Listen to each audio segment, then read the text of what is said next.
One of the striking things about anti-Semitism is that it seems, very sadly, to be a human perennial.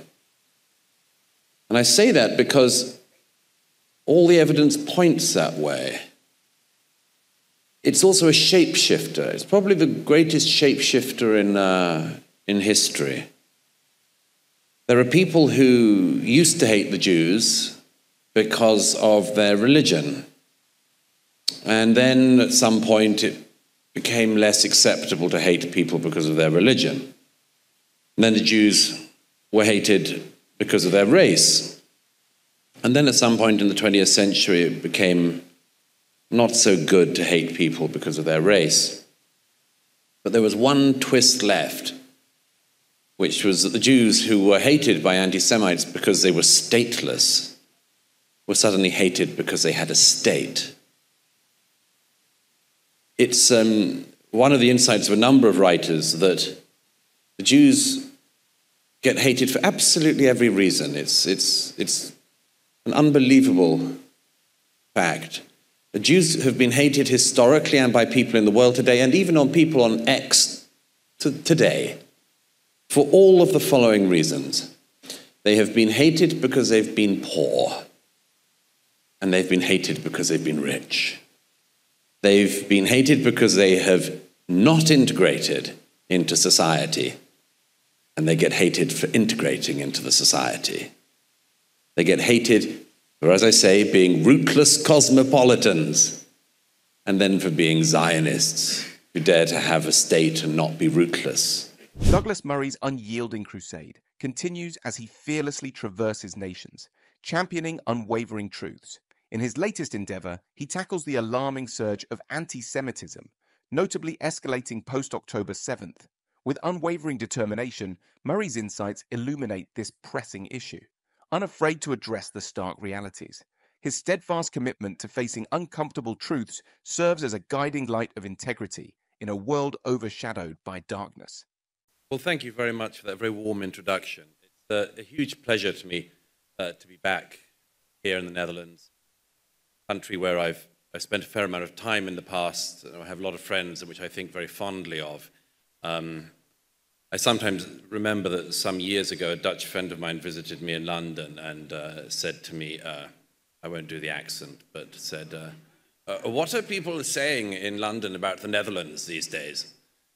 And I was slightly caught, and I said, they're not all talking about you, it has to be said. But I think that's their problem, not yours. There's a good reason to focus on this country. I think it's a fascinating and important country with a rich history and a rich, potentially very rich future as well. Like all of us, it depends on you getting things right. But I wanted to talk tonight about the subject of anti-Semitism. And let me start with relatively recent events. After the nature of the October the 7th attacks became clear, I said that there are some times in your life when a flare goes up and you can see everybody exactly where they are. Everyone is caught exactly where they're standing. I thought that in part because I was in New York on the 7th, and the next day, the 8th, there was a protest immediately planned in Times Square. It wasn't a protest in support of the Israelis who had already been massacred. It wasn't even a protest against, war. It was a protest in favor of the ongoing massacres, where people were waving banners, celebrating atrocities which were still going on. And I thought then, well, I have to go to Israel as soon as I can in order to see this for myself, because it was my belief then, as it is now, that not only was this a moment when you would see everyone where they were, but that several things would happen. One was what I described as Holocaust denial in real time. where even as the atrocities were still going on, people were saying they hadn't happened or that the Israelis had carried them out. There was a huge debate in the early weeks about whether or not the Israelis should release the footage that Hamas filmed themselves.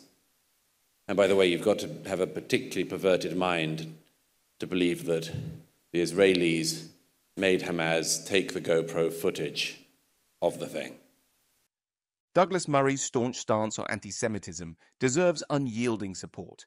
His observations of the October 7th attacks, especially the displays of support for ongoing massacres, reveal the stark reality of modern anti-Semitism.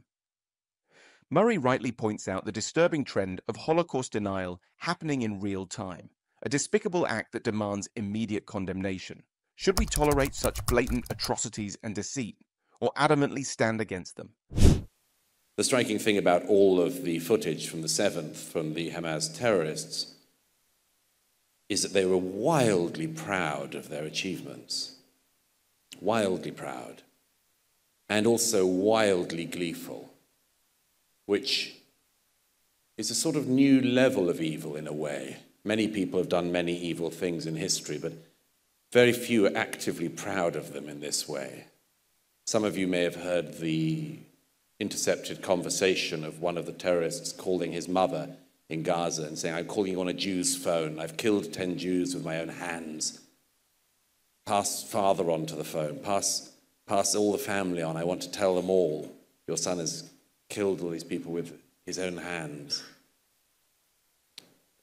When I arrived in Israel and started to speak not just to the survivors, spend time with the families of the hostages, but also go around the sites of all the massacres in the communities in the south, villages, kibbutz of Be'eri and near Oz, and the site of the festival, the dance festival, where all these hundreds of beautiful young people were just dancing in the early morning when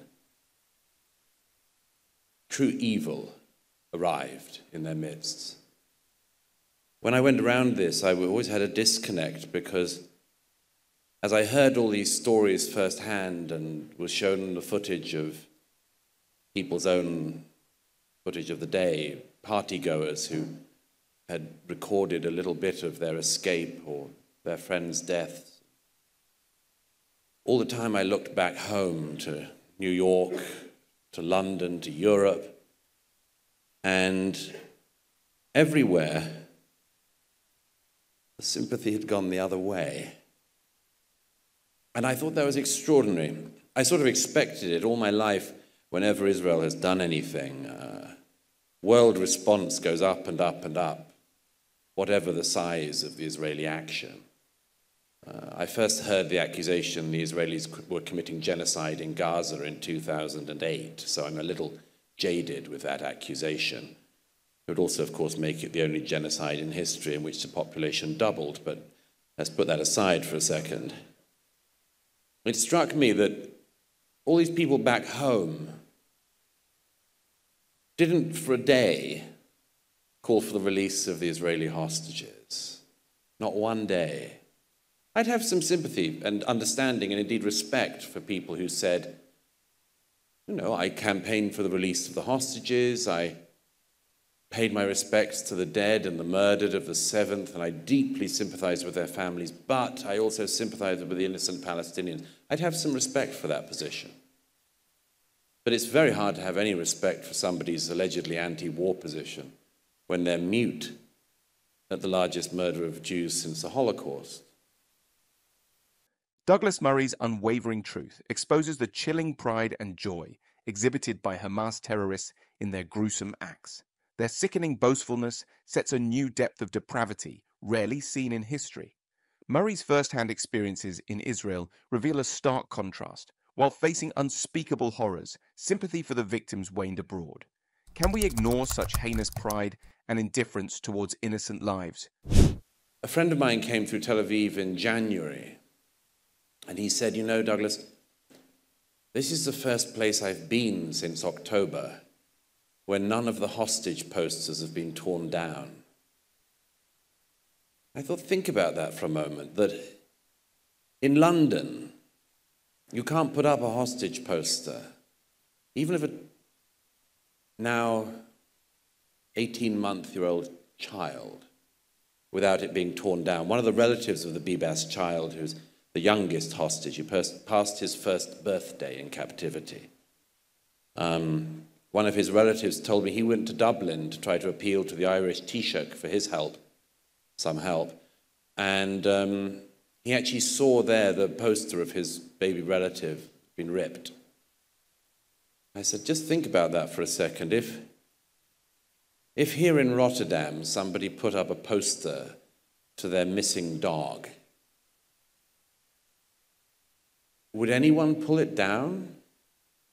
Would anyone rip it down? If they did rip it down, would we not all say, who is this sick person going around ripping down posters of a missing dog? Everyone wants the dog home. And yet, that is not extended to the Jewish children, the women, or indeed the men. One of the things that's striking in Israel since the 7th is the fact that so many people have focused on the women and children and the importance of releasing them, and that is important. But there is also no crime in being a young man of 21 at a dance party. And there's no crime in being a 70-year-old grandfather who hoped to spend Simchat Torah with his grandchildren. But all the time, the sympathy went the other way. The protests on the campuses not only fell straight into the Palestinian side, but fell straight into the Hamas side. At Columbia University, there's been an encampment now for some months in the main square. And overlooking that square, by the way, are 18 great figures of the Western past, including Aristotle, Plato, and Dante.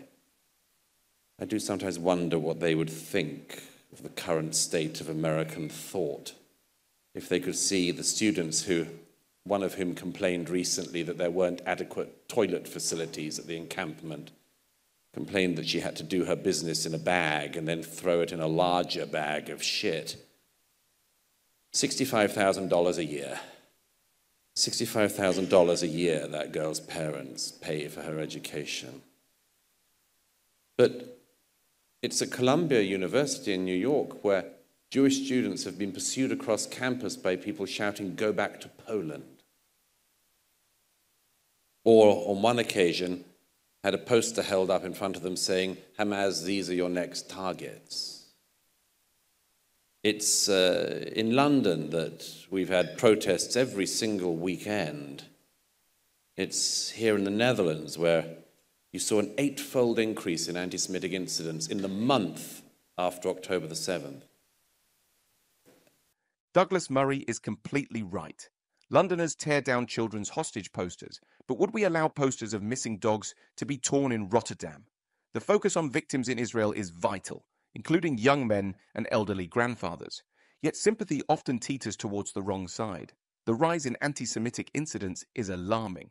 How can we ignore such blatant injustice? And it does bear dwelling on for a second that. I wonder if it was any other group in society who had suffered such a barbaric outburst, if the public would so strongly turn on the victims. It's hard to imagine. There was a maniac in America a few years ago, a white supremacist who went into a church in the South, a black church, and gunned down these innocent Christian worshippers. And nobody in the United States of America or anywhere around the world said, well, it's possible he was provoked into it. No, everyone's sympathy is with these poor families who had to go through this horrific incident. And it's the same with any other group in society, except with the Jews. It's even, I think, to the shame of this country when a Holocaust museum is opened in Amsterdam and a Holocaust survivor is photographed rushing past an angry mob screaming at him and his grandson. Douglas Murray's words hit hard with undeniable truth. He rightly exposed society's double standards when it comes to the Jewish community. Imagine if any other group faced the barbarity the Jews have endured. would people still shift blame to the victims? Remember the chilling attack on a black church by a white supremacist? The world united in condemnation. Why the exception when it's about the Jews? And one of the ways, I submit, that you can tell that somebody hasn't thought about anti-Semitism at all is if they say something like the following: anti-Semitism must be eradicated once and for all. The former Labour leader, Jeremy Corbyn, occasionally used to say this. He is an anti-Semite. But he used to occasionally say, that's why anti-Semitism, racism, and all other forms of hate must be eradicated once and for all. And I used to say, that shows you've never thought about the matter. I'd submit that one of the striking things about anti-Semitism is that it seems, very sadly, to be a human perennial. And I say that because all the evidence points that way. It's also a shapeshifter. It's probably the greatest shapeshifter in history. There are people who used to hate the Jews because of their religion. And then at some point it became less acceptable to hate people because of their religion. And then the Jews were hated because of their race. And then at some point in the 20th century it became not so good to hate people because of their race. But there was one twist left, which was that the Jews who were hated by anti-Semites because they were stateless were suddenly hated because they had a state. It's one of the insights of a number of writers that the Jews get hated for absolutely every reason. It's an unbelievable fact. The Jews have been hated historically and by people in the world today, and even on people on X today, for all of the following reasons. They have been hated because they've been poor, and they've been hated because they've been rich. They've been hated because they have not integrated into society, and they get hated for integrating into the society. They get hated for, as I say, being rootless cosmopolitans, and then for being Zionists who dare to have a state and not be rootless. Vasily Grossman. Douglas Murray is absolutely right in his stark assessment of anti-Semitism. The hatred towards Jews has taken many forms throughout history, morphing to fit societal norms. From religious persecution to racial prejudice, the Jews have faced enmity for merely existing. Anti-Semitism, a relentless shapeshifter, proves its deep-rooted nature. How can one simply say, eradicate once and for all, without understanding its complexities and historic persistence? One of my heroes, the great Russian 20th century writer and journalist, took time out in the middle of his masterpiece, Life and Fate, to write about this question. And to my mind, Vasily Grossman said almost everything that can be said about anti-Semitism. Grossman, who was Jewish himself, covered the Battle of Stalingrad. He was the first journalist into Treblinka. And he knew an awful lot about human evil. And in the middle of Life and Fate, which gravitates around that midnight of the 20th century, halfway through this 900-page novel, halfway through at the midnight of the midnight, Grossman takes 3 pages to write about anti-Semitism. And he says something which can't be said often enough, and I wish more people knew. He talks about the way, he says, in which it's something you can meet everywhere. He says you can meet it in the Academy of Sciences and in the games that children play in the schoolyard. He says it takes many forms, from a mocking, contemptuous ill will to murderous pogroms. Then he says this: anti-Semitism is always a means rather than an end. It is a measure of the contradictions yet to be resolved. It is a mirror for the failings of individuals, social structures, and state systems. Tell me what you accuse the Jews of, and I'll tell you what you're guilty of. I spoke to a psychiatrist some years ago in a professional capacity, I should stress, who claimed to me that he could tell with very considerable certainty when one of his patients was going to turn anti-Semitic. And I said, what are the giveaways? He said, one of the giveaways is it arrives just after intense paranoia. It seemed to me to make amazing sense that. Because why else do people fall into it? Why do they fall into it even if they meant not to? Douglas Murray rightfully champions the wise words of Vasily Grossman, a heroic figure who bravely tackled anti-Semitism in his works. Grossman, a Jew who witnessed the horrors of human evil in wartime, dissected anti-Semitism brilliantly. He highlighted how this hatred seeps into every aspect of society, from academia to children's games, manifesting in various insidious forms. It's not just an ideology, it's a reflection of deeper unresolved issues within individuals and societies. Story that Paul Berman writes about in his book called Power and the Idealists, which has the rather off-putting subtitle, Or the Strange Passion of Joschka Fischer. Not everyone wants to know about the passions of Joschka Fischer, but it's a magnificent work of intellectual history. And it gravitates around the history of the Green Left movement in Germany after the war.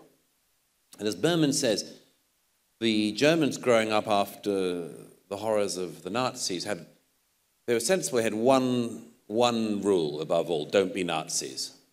Don't be like our parents. And if you're going to have any guiding principle, that's not a bad one.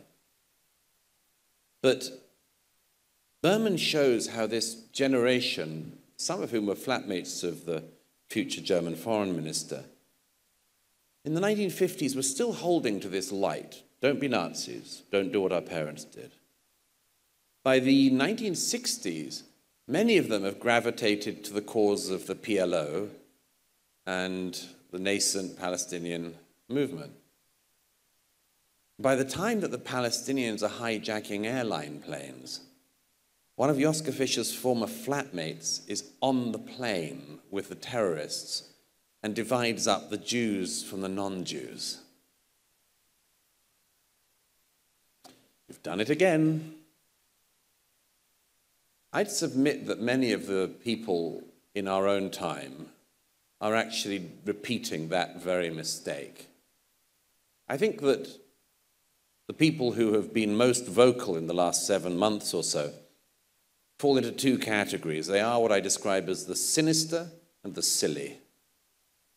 The sinister are the ones who know exactly what they mean. When they say from the river to the sea, they know that they mean the eradication of the only Jewish state. They have a plan. They seem to approve of violence. They seem very often to be very sympathetic with Hamas, whilst knowing full well what Hamas does. And then there's the silly. And those are the ones who are very impressionable and along for the ride. I'm thinking of the sort of people who shout from the river to the sea endlessly, as if you shout something often enough, we'll agree, and couldn't identify which river they're talking about and have no idea what the sea is. There was a woman in New York who was captured on camera shouting, from the mountain to the sea. Which mountain? I don't know, the Alps, something. Douglas is absolutely correct. The sinister and the silly are leading us astray, echoing a dangerous path as in the past. They advocate for violence and the destruction of the only Jewish state. Consider Josef Fischer's former flatmate encountering the chilling reality of dividing passengers based on ethnicity. Can we afford to ignore history and repeat such horrendous mistakes? Look at the way in which the world has reacted in recent weeks. In the last few days, trending on X, we have all eyes on Rafah. All eyes on Rafah. Why would you have all your eyes on Rafah? Always, of course, said as if the person in question has often thought about Rafah in the past and is an expert on the whole arrangements in the neighborhood. Of course, many of these people are the people who are experts on everything and have been expert on absolutely everything in recent years. They tended to be experts on pandemics first, Then they were experts on vaccine policy. Then they were experts on how to withdraw from Afghanistan. They were experts on Ukraine. And now they're experts on Rafah. It's amazing how much expertise there is among idiot people. But it's very striking to me because you can actually tell an awful lot by what somebody focuses on obsessively. And if you've decided that Gaza and Israel's reaction to the 7th and the attempt to get back the hostages and the attempt to punish by killing or capturing the leaders of Hamas is somehow the thing that is going to most energize you, again, I could have some sympathy if those people had ever expressed any concern about the much greater, infinitely greater humanitarian catastrophes which are going on as I speak. I see no people screaming outside the Kinchet Gebouw because of the ongoing genocide in Sudan. By the way, there are almost no cameras in Sudan. I know one journalist who's trying to get there. I would have more sympathy with these protesters and others if they had spent the last decade or more marching and hollering and shouting and screaming and claiming that they're going to do a hunger strikes which tend to last about 12 hours. If they had done any of that for the 600,000 people or more killed in the last decade in the Syrian civil war, but not a peep, not a peep. Douglas Murray is absolutely correct in his scathing critique of the misplaced priorities in global attention. The focus on trivial matters while ignoring severe humanitarian crises like the ongoing genocide in Sudan is disgraceful. Those fixated on Gaza must explain their selective outrage.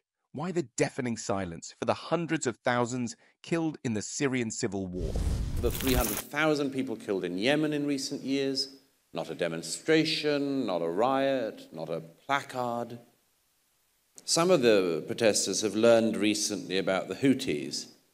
I'm not sure if they know the difference. They seem to think they're the same thing as the Hutus, but let's put that aside for a moment.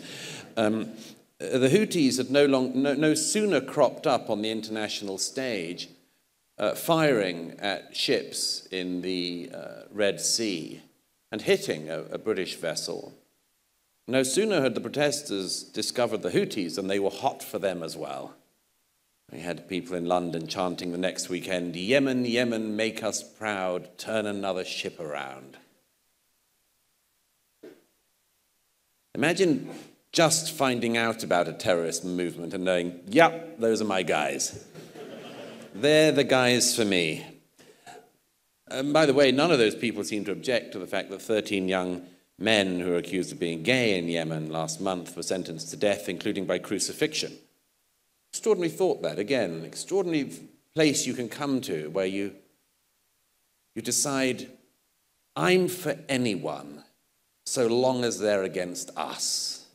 I'm for anyone as long as they're against the values that my society holds dear. I'm for anyone so long as they're against, and I would say that you can insert at that point the word, the Jews. Extraordinary thing in Israel in recent months has been that sometimes not only a flare goes up, but sometimes a crack happens in the universe.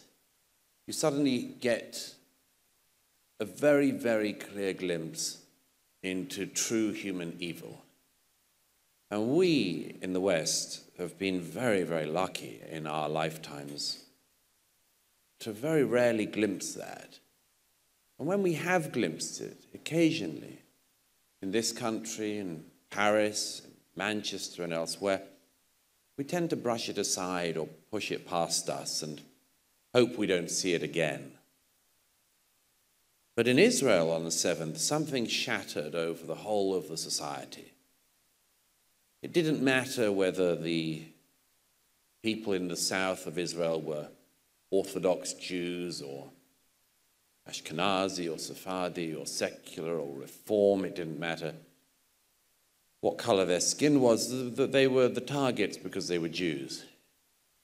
And I can tell you that the clarification that this has caused in Israeli society is very, very little understood outside Israel.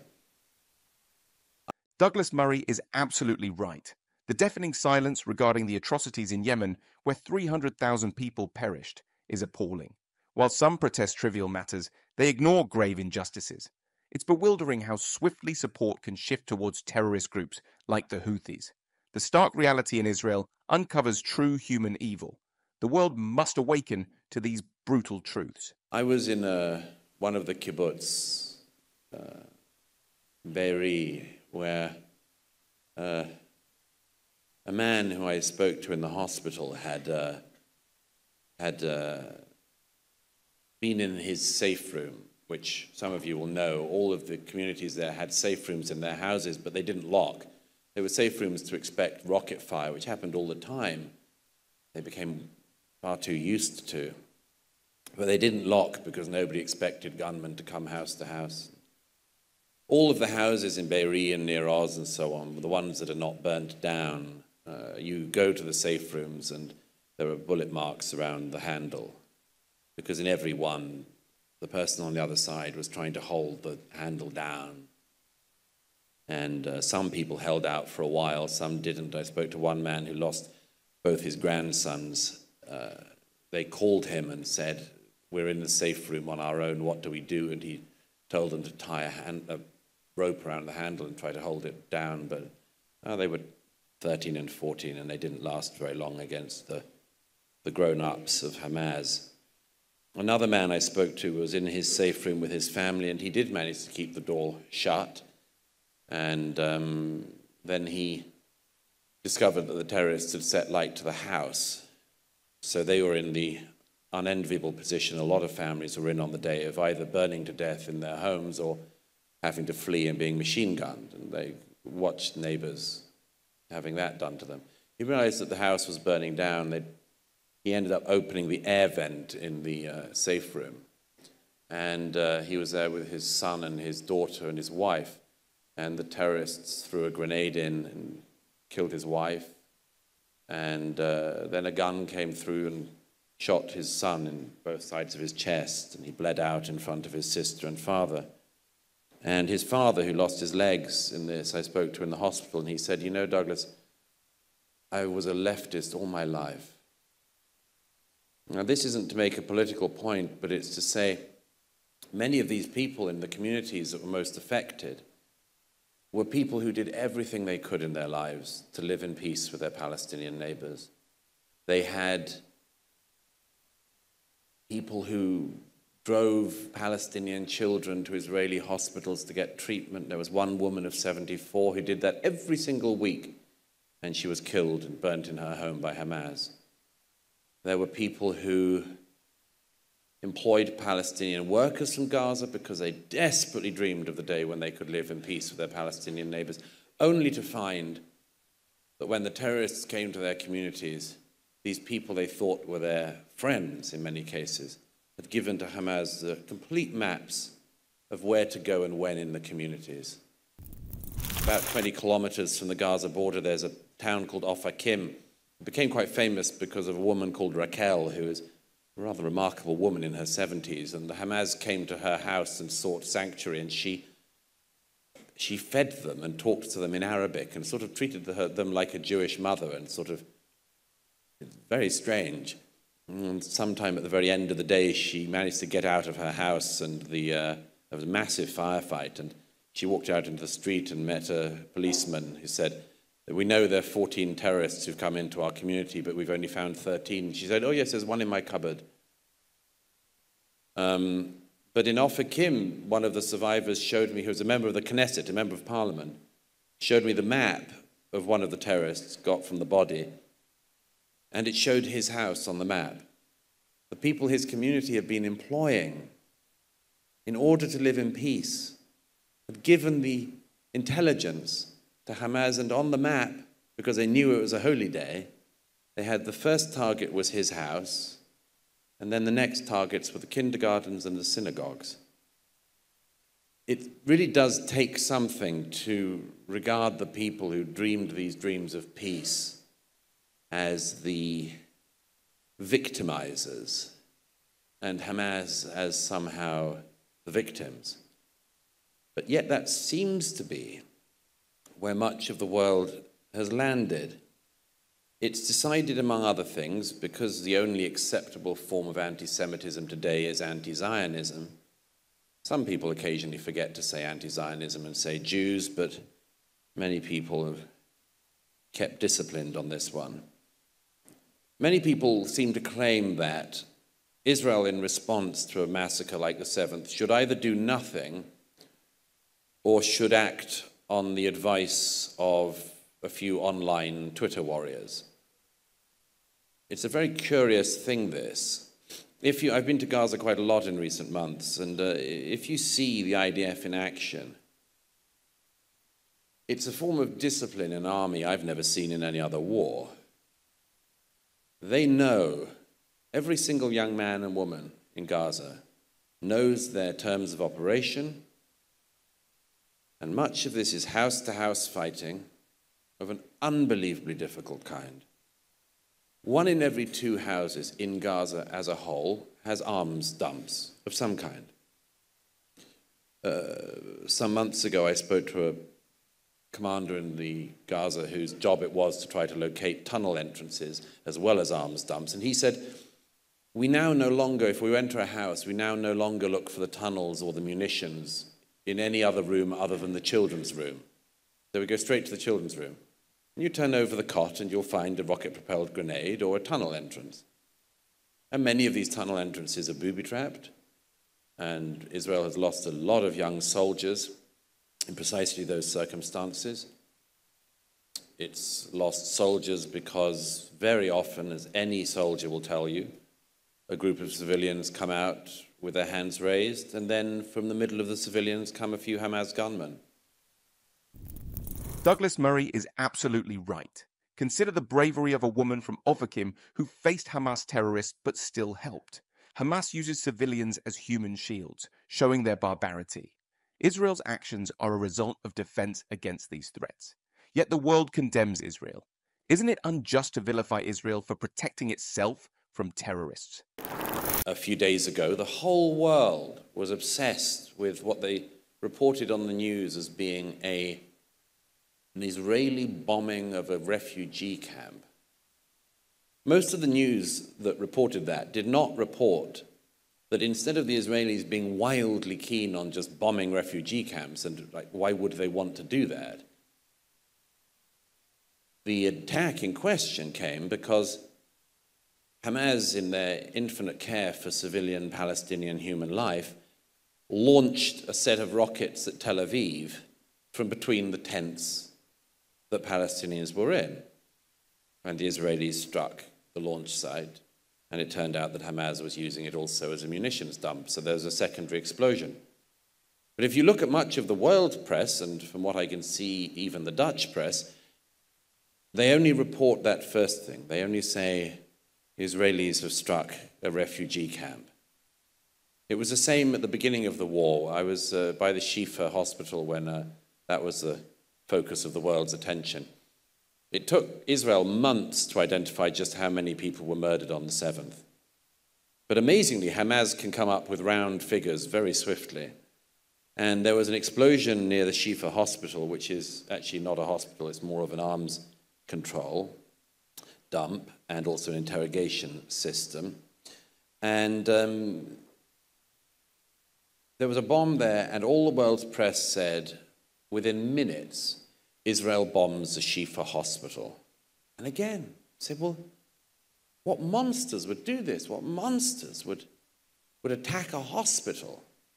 First of all, of course, as I say, it's not a hospital, it's a command headquarters, but it took days and weeks, even the press who had reported that first incident, to say, actually, it was a rocket fired by Islamic Jihad in the Gaza, which, like quite a lot of their rockets, fell short and landed in the car park. But Hamas immediately said at the time, 500 people have been killed, and the world reported this number. Not only was the story false, the numbers false, the whole thing was a crock. But as Mark Twain famously said, sometimes a lie can get all the way around the world before the truth can even get its boots on. One of the reasons I think, by the way, we should mind about this is because if Israel is not allowed to fight a war of self-defense in order to recapture its stolen civilians, then down the road, neither will a country like this one or a country like mine. Douglas Murray rightly exposed the media's bias in the Israeli-Palestinian conflict. The recent bombing was a necessary response to Hamas using civilians as shields. The truth was obscured as the world condemned Israel without context. Misinformation like this endangers true justice and self-defense rights globally. Should countries not defend their people from such manipulation and danger? Think about it. Deemed unacceptable to want to reclaim your citizens and want to punish people who wish to destroy you, then we are all going to be in a great deal of trouble next. If you do the math, the equivalent of the 7th would be somewhere in the region of 3,000 Dutch civilians being killed in one day, and some 700 stolen into captivity. I think very highly of this country, but I would like to think that if that happened here, your country and your government would not sit back with equanimity and simply allow that not to be responded to. And if there were an organization or an entity anywhere in the world so mad as to want the destruction and murder of the entire population of this country, I would expect you to have not just the world's sympathy, but the world's support if you decided that that was something you could not live with.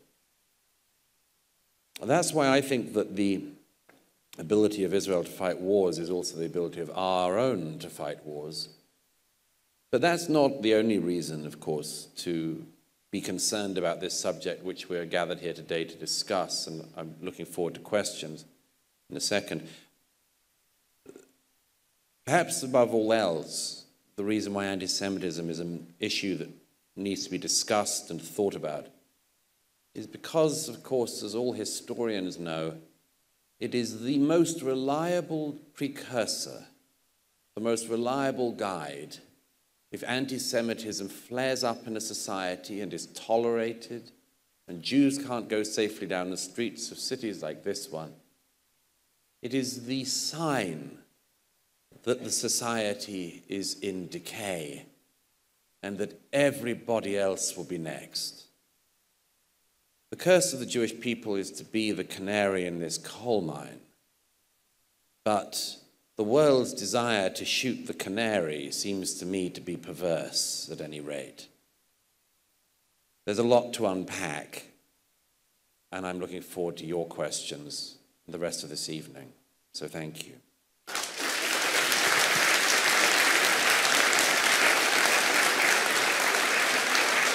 Douglas Murray convincingly argues for Israel's right to defend its citizens and punish those aiming to harm them. Imagine 3,000 Dutch civilians killed in a day. Wouldn't the country act? Anti-Semitism signals societal decay. Safeguarding Jews protects all. Shouldn't we support self-defense against those seeking mass destruction? Let's discuss and confront these crucial issues. It's time to act, not just react.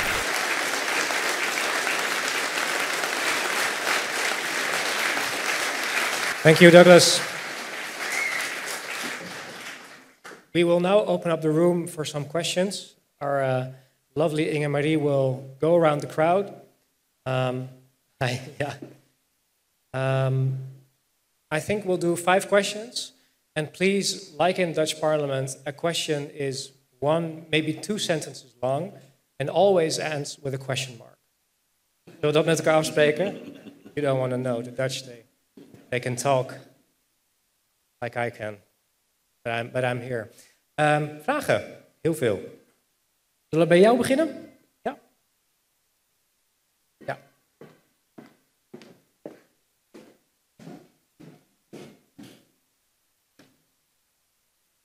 Hello. As a student, I've been fighting anti-Semitism and anti-Israel feelings on campuses a lot in the past 3 years. and I feel like the ball isn't rolling yet. What do you think will get the ball rolling? I think that once it does roll, it'll keep rolling, but we're not there. So do you think there is a way to push the ball? Jan-Willem? Thank you very much. My question is it possible to defeat Hamas? Douglas, do you want to maybe do 3 questions or 5? 3? Okay. Alexander, daar? Ja, deze. Ja. I have a question for you, Mr. Murray. But first I want to say something. Okay, this is better. I think it's very special to have someone here like you who, as a journalist, doesn't just write his articles on the basis of the information that he gets from his desk, but actually searches the truth directly in the country, in the war zones, going there and be an eyewitness, and on the basis of that, write your articles. So for that, I think you have to be very courageous, and I think you're a great man.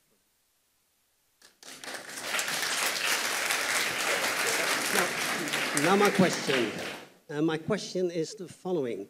I've heard you talk a lot about the phenomenon of anti-Semitism in the world. I didn't hear anything about what causes anti-Semitism, and I think you need to know the cause in order to be able to fight it. Could you say something on that? Those are very good questions. Let me take them in no particular order. First of all, is it possible to defeat Hamas? Yes. The audience put forth their questions about tackling anti-Semitism, its causes, and would it be possible to defeat Hamas once and for all? Now let's see Douglas masterfully respond to these queries from the audience. It's eminently possible, and the IDF is a long way into doing that. It is only one arm of the Iranian revolutionary government in Tehran, who also have Hezbollah on the northern border, which is another subject which the world ignores. You've got 100,000 Israeli families who can't go to their homes because of the Hezbollah rocket fire, but the world seems to be totally uninterested in these Jewish refugees. It is possible to defeat Hamas. It's extremely difficult, but the last stage is underway. The last stage is what's happening in Rafah. Some people say it's not possible because Hamas is an idea. There is something in that, but as a structure, as an organization, as a group that is financed, which is armed, trained, it's eminently possible. There are leaders of Hamas around the world, including in London. I wouldn't mind there being some foggy incidents around them, but the leadership inside Gaza is eminently possible to destroy. And when people say it's not possible, I always think, without going to the obvious comparison on our continent, think of the situation in 1945 with the Japanese. The Japanese had a truly zealous ideology and a form of idolatry in their emperor king. Most military and political analysts in 1945 believed that the Japanese would not give up, ever, because of the issue of pride, of the sheer, it's impossible to consider. When the emperor signs the document of defeat, that ideology disappeared. And today, Japan is a thriving, successful, magnificent, rich country.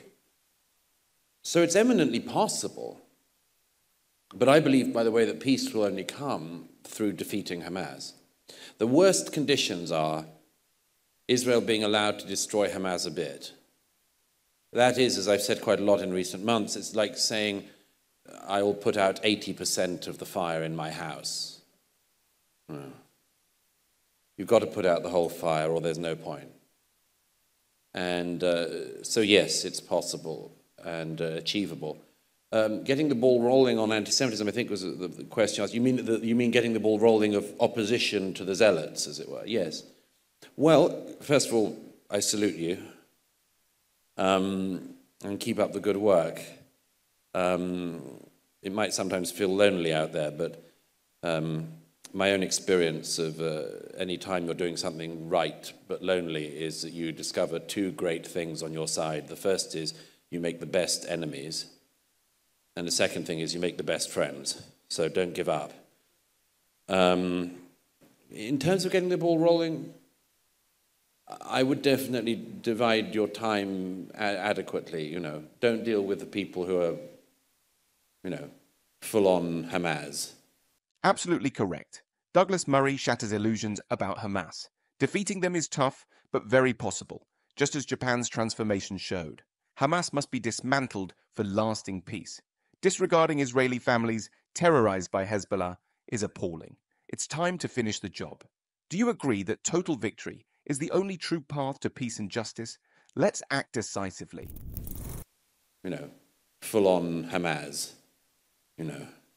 They're kind of unlikely to be persuaded at this time. But there are obviously a very, very large number of your contemporaries who are just very, very misguided. Now, they've been taught into that position, but that means they can be taught out of it.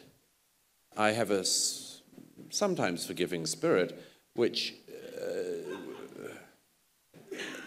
suggests that certainly if you're about the age of 20, you should be allowed to be stupid for a while, If you're 30 and you're still stupid, we've got a problem, Houston. But speak to the people who you think can be. And also, of course, a great thing is they operate by shame. And shame can be applied back to them. As for the gentleman there, thank you for your kind words. I do take the rather unfashionable position of a journalist in actually going to the places I'm writing about. But you asked the source. I mean, when I described anti-Semitism as a shapeshifter, I tried to explain the fact that in a way the source is so amorphous it's very hard to pin down. If I had one thing that I would tie it down to very, very often, it's envy. Shirk wrote a great book about this in the 20th century, but envy is an extraordinarily deep human emotion, and again, ineradicable. Think of all of the anti-Semites across Europe in the past. So often it was envy. Envy that the Jews had the money, for instance. Envy of the idea that Jews had some access in society. Imagine what it's like for anyone in a country neighboring Israel. There are dozens and dozens of countries in the region which have Muslim Islamic governments of some kind. Most of them are run by sort of crime syndicate families, and they take all the money and the people don't get any money. Like if you go to a country in North Africa, as many of you will have done, you see these societies that have so much potential, and the potential is squashed out of people. You see young men hanging around the souk with nothing to do, no job prospects. And then this country emerges. It's re-established in 1948, and within one generation is this miracle. And a country with no oil, and Moses also found a country with no water, which somebody should have pointed out. It's very annoying. It makes life a lot easier if you have water. This country with no oil and no water goes on to be this magnificent success story in the Middle East. And then it has high tech. And it has a standard of living many times higher than that of its neighbors. And if you're a young man living in Jordan or Egypt... Douglas Murray's insight in the interview resonates with a brutal truth. Envy often drives hatred like anti-Semitism. Envy of Jewish success has fueled historical prejudices. Look at the contrast neighboring countries squander potential while Israel thrives. Envy blinds many to see Israel's achievements, dismissing the hard work and resilience behind it. Shouldn't envy be replaced with admiration and motivation? Lebanon, very easy, let alone West Bank or Gaza. Why are they doing so well? And there's an additional one in Muslim anti-Semitism, which Bernard Lewis, among others, pointed out, which is, imagine what it's like if you've been told you've got the final revelation from God and the Jews are doing better than you. That's uncomfortable. So there's a lot of things it boils down to, but I would say envy is one of the deep, deep things in it. And as I said earlier from Vasily Grossman, look at all the people who are, what are they doing, these I call them the Ronin. In medieval Japan, there was a class of person known as the Ronin who, they were people who had sworn fealty to a liege lord, a samurai warrior king, and their leader had died. The Ronin were men, qualified warriors, who would walk around the land searching for a new lord to swear their oath to. That came to mind the other day when I looked at Greta Thunberg.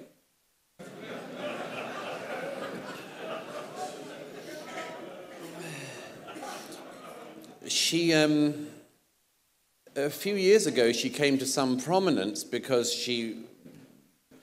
something that made me understand medieval Europe a bit better is when somebody from a country in the north with blazing eyes, a child, tells you you're all going to burn. I think, wow. That makes me understand the Middle Ages a little bit better. But first of all, she was for the green thing, and now she's still with the colour green, so you've got to give her some consistency. But now it's Hamas. Where did it end up that Greta Thunberg, trying to save us from fossil fuels, would end up in a square in Sweden screaming at a beautiful young Jewish singer? Only a lost soul, desperately staggering around the land, looking for purpose. Maybe her purpose should be found elsewhere or be better directed.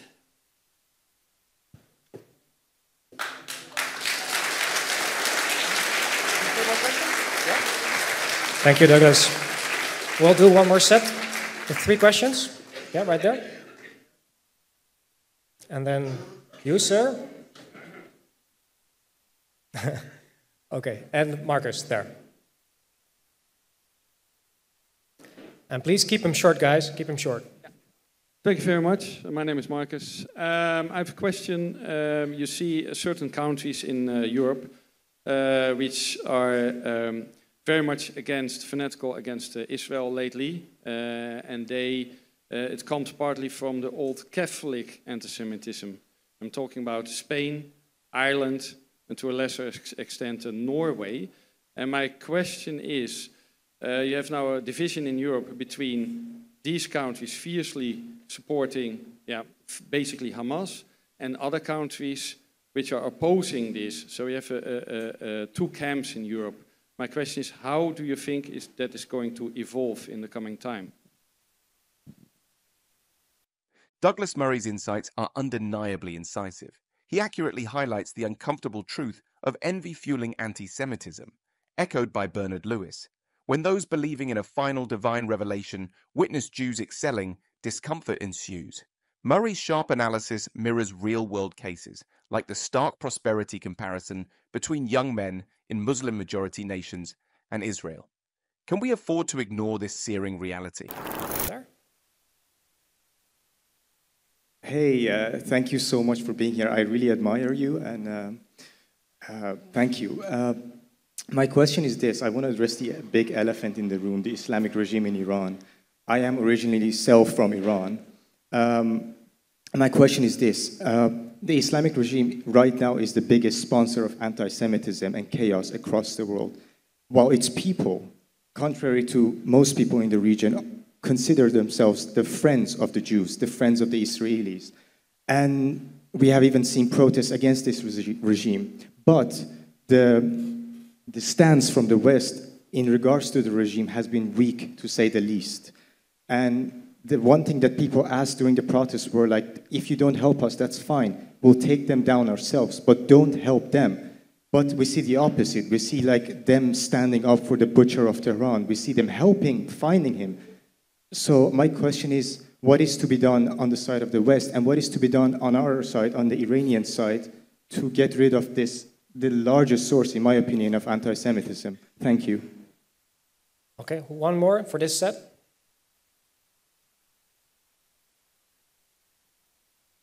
Thank you very much.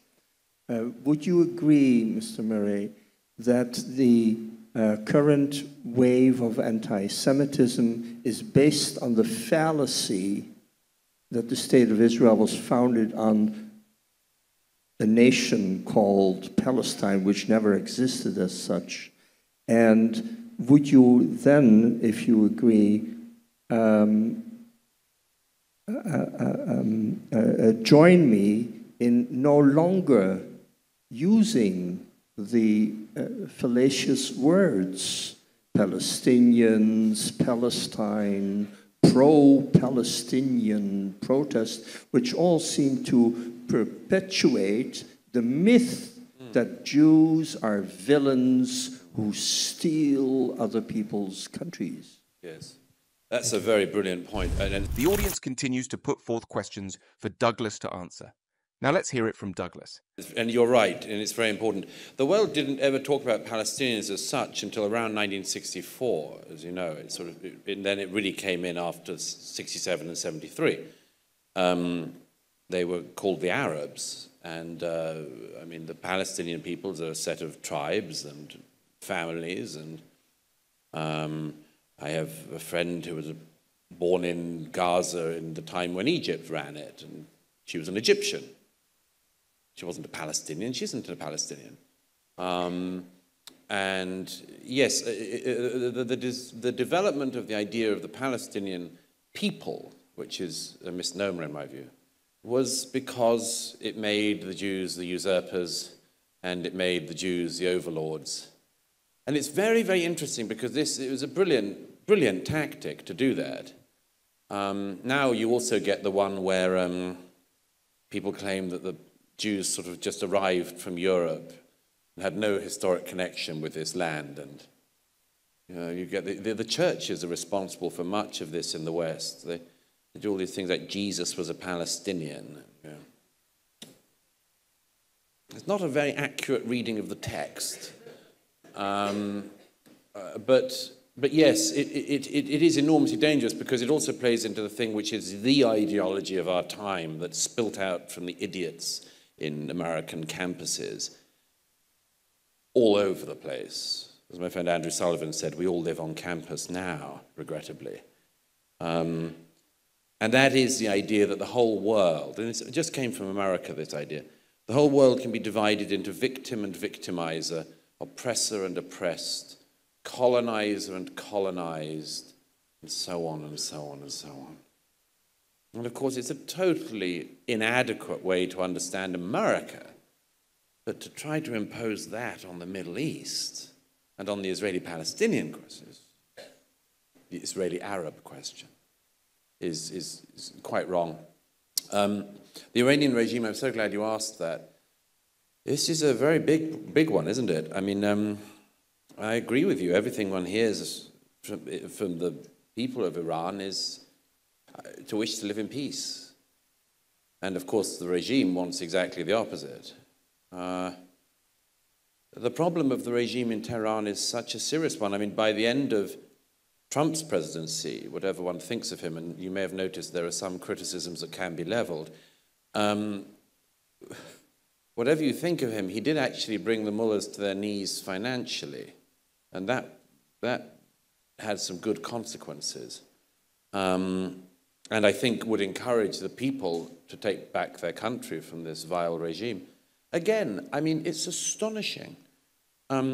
Just yesterday or the day before, the Supreme Leader sent out this message of thanks to American students for turning out on campus on the side of the Palestinians.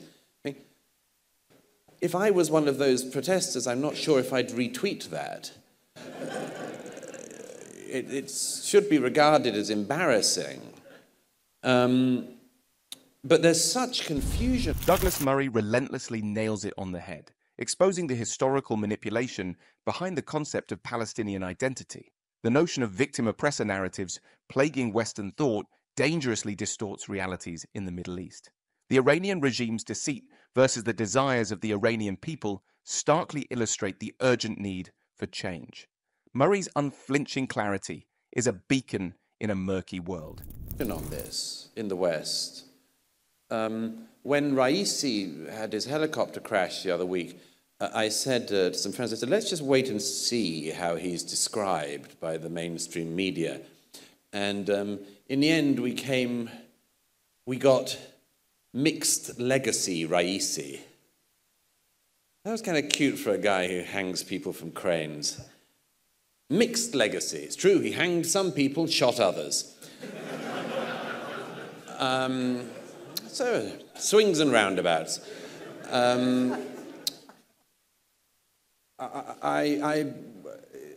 amazed by those ones. I keep a record of the way in which you can flex somebody's reputation by just that one term. My friend Jordan Peterson is always described as controversial Professor Jordan Peterson. I knew that it wouldn't be controversial leader Raisi. No, mixed legacy. Jordan would never get mixed legacy, just controversial. But Raisi, mixed legacy. Just like, what was it, al-Baghdadi was described in the Washington Post after his early demise as an austere religious scholar. Well, it's a bit of the truth, but not the whole of it. I mean, I just would hope with everyone that my Iranian friends and Persian friends someday can live in peace in their country. They deserve it. One of the great civilizations of the world. As for Spain and Ireland and so on, I refer you back to what I said earlier about the people staggering around the land looking for purpose. Ireland is a particularly fascinating one. I was saying this to somebody at dinner. Ireland, in my own lifetime, went from being a highly religious society to the most secular society in Europe, had the terrible, terrible Catholic Church abuse scandals. And in the 2000s, people just fell away from the church in Ireland at such a speed. And they sort of picked up this sort of weird woke thing from America, and that became the new faith. And they struggle for this meaning, for attachment to a cause. And some of that goes back some way. Many of the terrorists of the IRA trained with various Palestinian factions and so on. Spain is a very interesting one. I'm not sure if that is a religious explanation anymore. I mean, Spain is obviously still a very religious country in parts, but I think the left-wing deputy prime minister, who last week said from the river to the sea, I don't know if that's religious. I think that's the new cult of woke, I think, that's taken over her. I think it's that sort of weird religion of oppressor-oppressed that I was describing earlier. But what a thing to say. What a thing to say.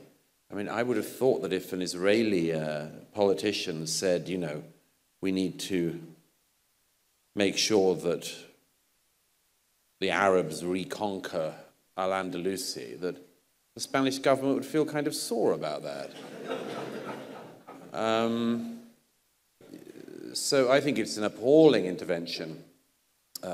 Douglas Murray is absolutely right in highlighting the skewed media portrayal of individuals like Ruhollah Khomeini and Jordan Peterson. The mainstream media's biased labeling of individuals as controversial or mixed legacy is a ploy to manipulate public perception. Isn't it alarming how easily reputations can be distorted by a mere choice of words? When will the media show the same honesty and integrity in reporting on all matters? By the Spanish. It'll be very interesting to see how this pans out in Europe. There's one other thing, of course, which is pandering. Pandering will be one of the things to look out for. Certain leaders have decided to pander to small or large percentages of their population who they believe, rightly, are very het up over this issue. And I would just say to the people who want to go that route, you know, the the people in our own countries who support Hamas do not only support Hamas. And the ones in our own countries who deeply desire the destruction of the Jewish state do not only desire the destruction of the Jewish state. There is one thing you can tell with 100% certainty about every anti-Israel protest in any Western country. They never have the flag of the country they're in anywhere in evidence. They never sing the national anthem of the country they're in. They always, in fact, hate the country they're in. The protesters in America who hate Israel hate the American flag. I was speaking at a commencement address the other day, an alternative commencement address for some of the poor students of a university in America that weren't allowed their commencement because of protests. And he had fought for the American army. He'd fought in the American army in Afghanistan and Iraq. And in November, he went onto campus with the American flag and he was chased off campus. And he said to me, you know, Douglas, I risked my life for that flag and I lost friends for that flag. And to meet people at home who believed that flag had no place here hurt more than anything. I would urge you, as a point of scientific experiment, next time you see a pro-Hamas protest here, urge them to sing your national anthem. See what they say. Okay, thank you. We'll have the last 3 questions. Douglas Murray is absolutely right in condemning leaders who pander to extremist sentiments against Israel. The anti-Israel protests in Western countries reveal a disturbing trend of hatred towards the nations hosting them. Those who support Hamas and seek Israel's downfall show a blatant disrespect for their own countries. Should such divisive agendas be allowed to flourish unchecked? What values are truly at stake here? The last 3 questions, please. Jordan? Daarna Udo. In ieder geval daar eentje. En dan kunnen we misschien nog eentje achterin pakken. Thank you, Douglas, for your courage and for your truth speaking. I have one question about the silent majority of Europe and of the West and of the students at the universities. Most of them don't go protest with all these slogans and don't agree with it. But many people lack the courage you seem to have. So what can we do in order that the silent majority gets up, rises up?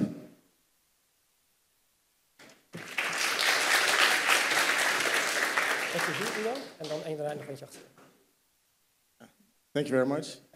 It seems to me that after your visit in Israel, you are a little bit more positive about defending Western values. And how do you think about Europe defending Western values? Because it seems to me we are highly divided countries. Thank you. Daar, ja, kun je misschien even gaan staan?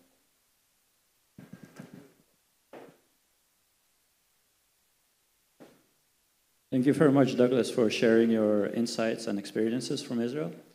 My question was, isn't there an even more underlying cause for anti-Semitism and all of this, such as China and Russia trying to destroy our Western values and the existence of Palestine and this movement originating from leftist movement from the Soviet Union? Isn't that what we should focus on, like the root cause? And because it's not against only Jews, it's against Western values at all. Yes, I mean, there is quite a lot of evidence from online in particular. In the last round of questioning, the audience seeks Murray's insights on the troubling issue of the silent majority, the defense of Western values, and a deeper layer of anti-Semitism beyond envy, possibly orchestrated by anti-democratic forces like Russia and China. Murray is called upon to illuminate these critical topics, shedding light on the complex web of global dynamics at play. Of the way in which various of our competitors and opponents like to help us in our own derangement. It's very convenient for the Chinese Communist Party that, you know, everyone in the West is trying to work out what a woman is. at the same time as they're taking over Africa. It's very useful for them. And if I were them, I'd push that as well. But what do you do about gender-neutral toilets? Meanwhile, they take over Congo. You know, it's a neat move, that. And there's certainly evidence that some of these protest movements get encouragement, certainly, and some false information definitely gets spun around. TikTok's a very interesting one in this war, that there was clearly a switch flipped early on in the war that meant that like 95% of the accounts suddenly were anti-Israel. And that's the Chinese Communist Party playing their tricks. They know they know that it's deranging to Westerners, and that's good for them. They love that. But yes, it's a very important point. The silent majority is a very, very difficult one, that. I've been told all my life about the silent majority, and I believe in them, but I wish they wouldn't be so damn silent. But I do believe in a decency and a common sense that is reclaimable. But it requires people to stand up. And you have had people who've done that in this country, at great expense and risk their own lives. You've had that. This country actually has produced for some years some pretty remarkable people from a wide array of backgrounds. And I think that this country should honor the courageous.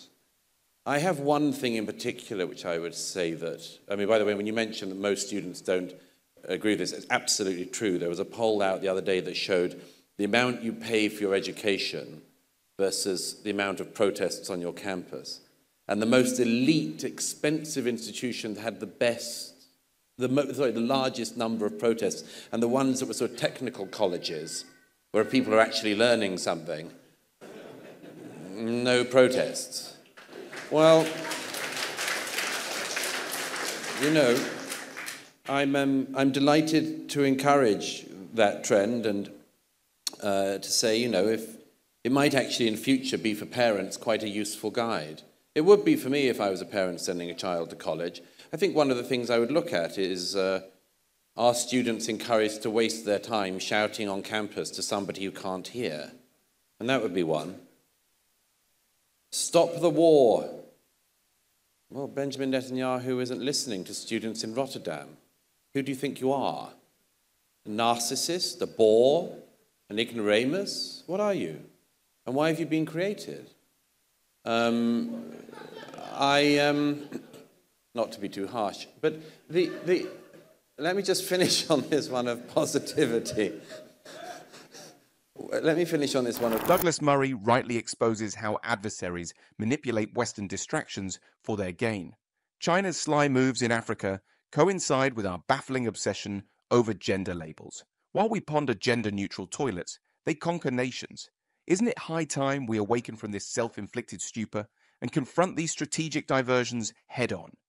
The silent majority must find its voice against such cunning subversion. Of positivity, you're quite right, sir. I do actually. I wrote a book some years ago, The Strange Death of Europe, which was about our continent. And in the years since, at various times, readers have said to me, you know, that was a very depressing book to read. And I said, yeah, you should have tried writing it. But there is a lot that is very troubling about Europe today, and my own country included. A lot of deep, deep problems ahead, you know. When I see 100,000, 200,000 angry people, mainly Muslim, chanting through the streets of London, I don't think this is a problem for the Israelis. I think it's a problem for us. And I wish more people saw that. But just to end on this thought, you're right, actually. I have had a sort of certain injection of positivity, and I'll tell you why. It's because of the young Israelis. Older Israelis quite often used to say that the young generation had become weak, you know, that they'd sort of wanted to spend all their time on TikTok and Instagram. They all wanted to party in Tel Aviv. They'd become, weak. And it just isn't the case. They've been magnificent. And I see them in the field.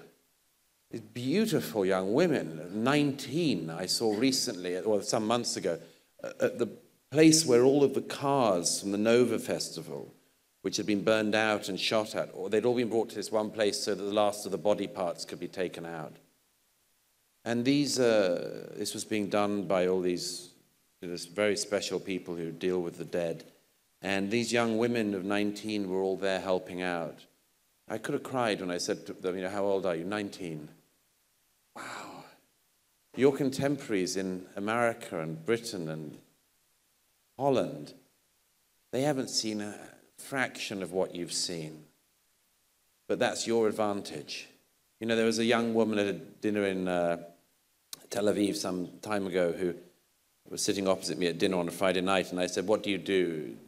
I said, how old are you? She said, I'm 23. I said, what do you do? She said, I'm an intelligence expert on Yemen.